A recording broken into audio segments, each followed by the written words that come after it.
Now we are going to study the entry of Islam into India. Now, the roots of the entry of Islam into India can be traced to the northwest India. Kashmir. The Kashmir valley was under Ashoka during the Mauryan Empire. It remained under the Kushana dominion under Kanishka and Huvishka, Huvishka. It was not directly under Harsha, but it is said that the king of this region was compelled by Harsha to pay tributes. The authentic history of Kashmir begins with Karkota dynasty, Karkota, Karkota dynasty, which was founded by one Durlabh Vardhan, Durlabh Durlabh Vardhan, during the time of Harshvardhan. The most notable king of this Karkota dynasty was the grandson of Durlabha, named Lalitaditya Muktapida, Lalitaditya, Lalitaditya, Muktapida, Muktapida, from 724 to 760 AD. Rule of around 36 years. Lalitaditya created a vast Karkota empire based on Kashmir and covering most of the northern India and Central Asia, including most parts of Pakistan. The Martand complex of temples in the Anantnag districts of today's Kashmir perpetuate the memory of King Lalitaditya Muktapida. Now, Kabul Shahi and Hindu Shahi dynasty of Afghanistan. Shahi as a title was used by Sakas, Kushanas, Hunas, Bactrians, Bacts, Irans, etc. The Kushana used Shao and Mihir Kula. The Huna tyrant used the word Saha, Saha. The Kushana also used the title Shao Nano Shao, Shao Nano Shao Nano Shao Shao, which is also said as Shah in Shah. Shah, Shah in Ayan, Shah in Shah, Shah. By Kabul Shahi, we refer to the kingdom at Kabul, which followed the decline of the Kushana Empire in the portions of modern Afghanistan.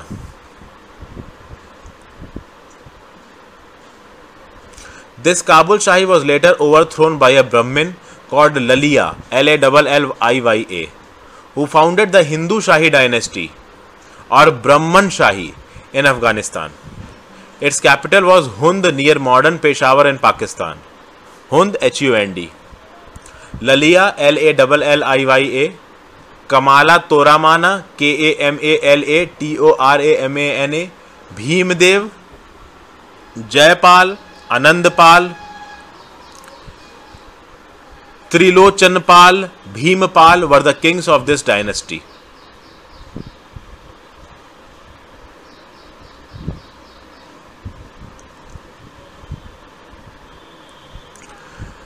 Which is the dynasty of Hindu Shahi dynasty. These kings kept fighting with the invaders from Central Asia. Jayapal faced frequent raids of Turkic rulers of Ghazni, such as Subuktigin, who founded the Ghaznavid Empire. In 977 AD, Subuktigin captured Kandahar and prompted the Jayapal to launch a strike against him. Overconfident, Jayapal 1 lakh strong army was defeated and he was compelled to pay heavy tributes. He defaulted in the payments and was once again attacked and defeated. In 1001 AD, Subuktigин's son Muhammad Ghaznavi came in power. Once more Jayapal was attacked by Ghaznavid but again defeated. Once more Jayapal attacked Ghaznavid but was again defeated. Thus repeated defeats against Ghaznavid humiliated him, and unable to tolerate these humiliation, he committed suicide by burning himself in funeral pyre. A funeral pyre means a pile of wood on which a corpse is burnt as a part of a funeral ceremony. Now, another Shahi king Anandpal stood against Muhammad Ghaznavi and is said to have entered into a peace treaty with the latter, so that he could die in peace. Some historians compare Anandpal to ancient King Porus. Now Sindh. After changing hands from Harsha to many others, at the time of Arab invasions, Sindh was under Raja Dahir, who reigned till 712 AD from his capital Brahmanabad. Raja Dahir, Dahir, who reigned till 712 AD from his capital Brahmanabad, Brahmanabad, Brahmanabad. He was the last Hindu ruler of Sindh and parts of modern Punjab, Pakistan. The Arab conquest of Sindh is mentioned in the oldest chronicle of Sindh called Chachnama. The Arab conquest of Sindh is mentioned in the oldest chronicle of Sindh called Chachnama, Chachnama, Chachnama. He was attacked, defeated and killed by Muhammad bin Qasim, a general of the Umayyad Caliphate, Umayyad Caliphate, Caliphat. Enormous wealth was looted from Brahmanabad. Qasim was sent by the Caliph Walid I to conquer India. This was the time of fanatic Muslim rulers in Arab, whose sole aim was to strengthen Islam and punish those who do not accept Islam. After Sindh, Qasim conquered Multan and sent Abu Hakim to win Kannauj. The presence of Qasim was short. For the Umayyads, Umayyads, this was first alien land brought under their territory, which was inhabited by non-Muslims. The Arab rule continued for 3 centuries in Sindh. It was later under the Ghaznavid Empire and finally came under the Delhi Sultanate and Mughals.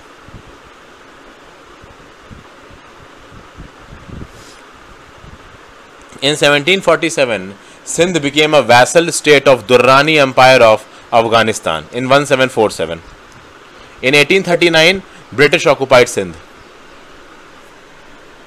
The theory of origin of Rajputs.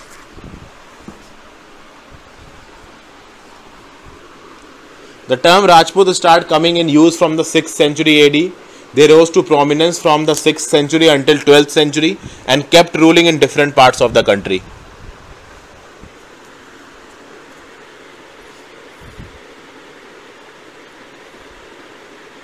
From Sultanate to Mughal era, and as rulers of the princely states until the departure of British from the country in 1947. Several theories exist about the origin of Rajputs. The important theories are as follows. First origin theory of origin of Rajputs. Rajputs are descendants of the races like Sakas, Kushanas, Hunas, etc. Colonel James Todd put this theory forward. Colonel James Todd was the celebrated author of the Annals and Antiques of Rajasthan. He has detailed the history of the Rajputana in central India. The main argument of James Todd behind the foreign origin of the Rajputs was that these people worship fire was the main deity of Sakas and Hunas. Rajputs were Kshatriya heroes. This theory says that Rajputs are not from the foreign origin and they are descendants of mythological Aryan heroes like Rama. They worship fire as the Aryans did, and worship of fire was not the tradition of foreigners only. Next, Rajputs were of mixed origin. This theory was put forward by V.S. Singh. V.S. Smith says that Rajput is a mixed race. Some of them were descendants of the Aryan, while some of them were from the foreign races such as Hunas, Sakas, etc. Now, Agnikul legend of Rajput origin. This theory comes from the Prithviraj Raso of Chandar Bardai. The Rajputs descended from Agni. The theory is based upon the Agnikul legend of Bhavishya Purana, which says that 4 fathers of the Rajputs were born at Mount Abu. The 4 Rajput clans from Agnikunda are Chauhans, Parmaras, Chalukyas and Pratiharas.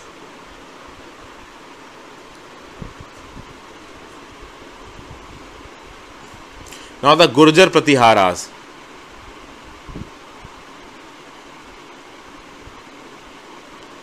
The Gurjar Pratiharas ruled much parts of the northern India from the 6th to 11th century AD. They find their origin from one Harichandra of Ujjain, They find their origin from one Harichandra of Ujjain or Mandsaur. The successors of Harichandra established Marwar in Rajasthan and built the temple city of Ossian near Jodhpur.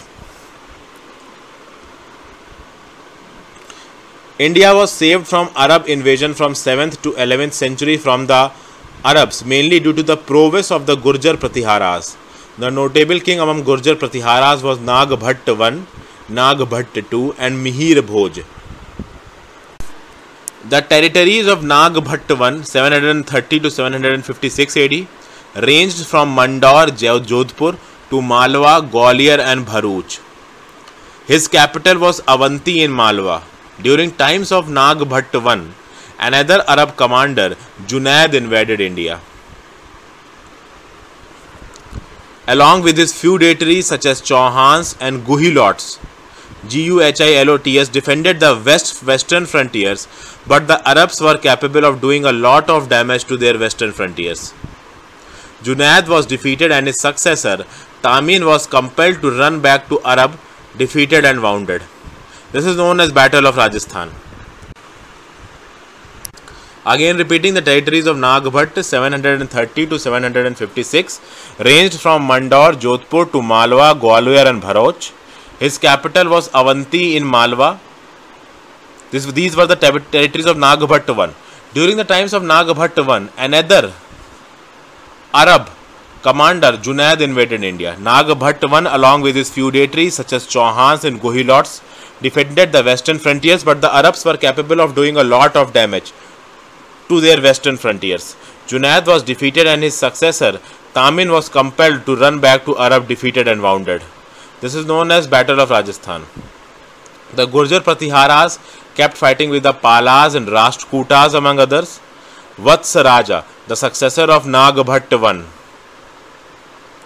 is known to have defeated Dharmapala and got defeated by Rashtrakuta king Dhruv.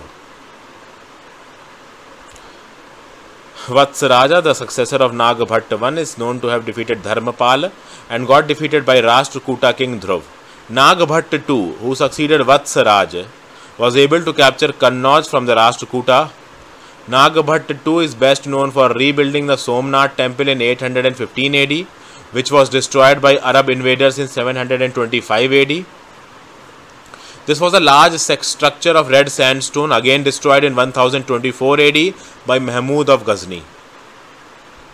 Mihir Bhoj, who ruled until AD 885, was one of the great empire builders who, after some initial defeats, conquered the territories of modern Rajasthan, Gujarat and Madhya Pradesh. The Teli Mandir at the Gwalior fort perpetuates his memory. The beginning of the 10th century brought weakness in the Gurjar Pratiharas. The king of this dynasty was overthrown by Palas, and feudatories took the advantage and declared their independence. The major feudatories, Guhilots, captured Chittor and founded the Mewar kingdom. Chauhans established the Chauhans kingdom in Ajmer. Now the Chauhans of Ajmer. These were the feudatories of the Gurjar Pratiharas, assisted Nagbhatt I in the Battle of Rajasthan to protect the borders from the Arab invasion. But in the 10th century, when Gurjar Pratiharas got weakened, the feudatories asserted their independence. The Chauhan king of Sakambhari, Ajaya Raj Chauhan, established a city Ajaya Meru, which was later known as Ajmer. His successor, Vigraharaj, captured Dhilika, Dhillik, the present Delhi, from the Tomar kings, and extended the empire from Ajmer to Delhi, including most parts of today's Haryana. The most important successor of Ajaya Raj Chauhan was Prithviraj Chauhan III.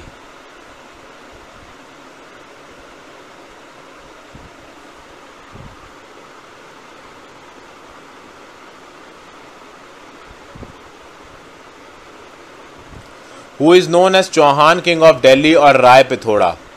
He was a chivalrous lover and draughty champion who united Ajmer and Delhi. The daring abduction of Sanyogita, the not unwilling daughter of Jaichand, the Garhwal king of Kannauj, well places him as a daring leader. His conquest against the Solankis of Gujarat and king of Mahoba established himself as a great warrior. He was able to resist the Mohammedan invasions in the beginning until he was defeated and sent to hell by Muhammad Gori. Chandelas of Jejak ka Bhukti of Bundelkhand. Bundelkhand was known as Jeja ku Bhukti, which roughly corresponds to the old Mahajanpadas of Chedi, Chedi. In medieval period, these countries had two dynasties, named Chandelas and Kalachuris. Both of them had marital relations and were constantly in touch with each other as foes or friends. In the 9th century, one Chandela called Nanuku overthrew the Parihara chieftain and established the dynasty of Chandelas of Jejaku Bhukti. The notable kings were Dhanga, Ganda and Parmal. Out of them, Dhanga had joined the Rajput confederacy against Subuktigin and shared the disastrous defeat in Peshawar. His son Ganda joined a new confederacy organized by Anangpal of Lahore against Muhammad Ghaznavi and shared another defeat. One more notable king was Paridadev, Paradidev or Parmadi, Parmadi, who fought with Prithviraj Chauhan III in 1182 AD. This means that in the dynasty of Chandelas of Jeja ku Bhukti, Dhanga had joined the Rajput confederacy against Subuktigin and was defeated in Peshawar. Son of Dhanga, Dhang, was Ganda, Ganda, joined a new confederacy organized by Anangpal of Lahore against Muhammad Ghaznavi and was again defeated. One more notable king was Paridadev or Parmadi, who fought against Prithviraj Chauhan III in 1182. In due course of time, the king of Kannauj made terms with Mahmud. Ganda attacked Kannauj and killed the king, and was in turn compelled to surrender to Mahmud. Ganda surrendered the fort of Kalinjar to Mahmud. The last notable king of this dynasty was Paridadev, Parmal, who fought Prithviraj Chauhan III in 1182 in the Battle of Mahoba. This battle is subject matter of the Alha Khand, 12th century, is an early poetic work in Hindi which consists of a number of ballads describing the brave acts of two Rajput heroes, Alha and Udal. Alha and Udal were great fighters, still sung in the folk songs of Bundelkhand. The legacy of the Chandelas of Jeja ku Bhukti lies in the building of famous Khajuraho temples. The first king who started construction in Khajuraho was Harsha, who built the 64 Yogini temples. The most notable prince of this dynasty was King Dhanga, Dhanga, whose time is known for building the most beautiful Khajuraho temples of Parswanath and Vishwanath.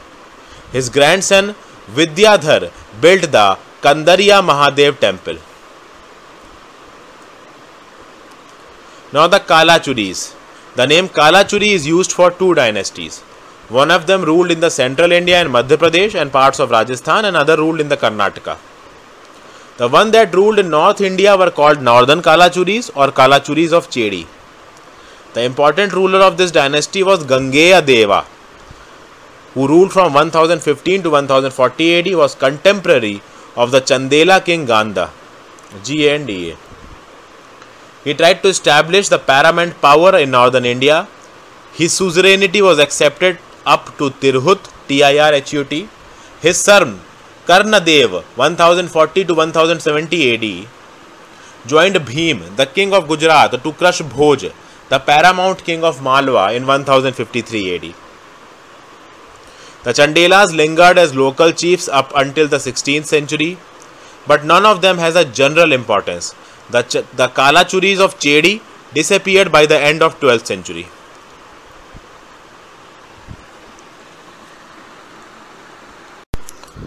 Now we are going to study the entry of Islam into India. Now, the roots of the entry of Islam into India can be traced to the northwest